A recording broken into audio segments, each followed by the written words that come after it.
Es domāju, ka viņš varētu pat nelasīt grāmatu. Viņš varētu sēdēt bibliotēkā ar atvērtu grāmatu tikai tāpēc, lai saprastu, kas apkārt notiek. Wertera jaunās ciešanas, ja viņš spētu pārcelties nākotnē? Nezinu. Nevar atbildēt. Asins atriebības.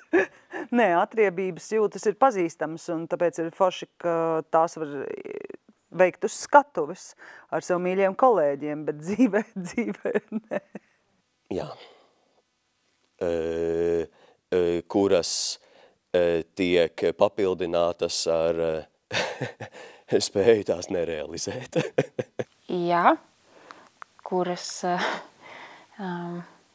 cerams vienmēr pēc tam nomaina piedošanas jūtas. Laikam nē. Tāda pieredze dzīvē tik uzskatāma man nav bijusi, bet es tam ticu. Jā, man liekas, tā ir tā mīlestība, ko var sajust cilvēks pret cilvēku. Tā, man liekas, arī ir tā dvēseles radniecība.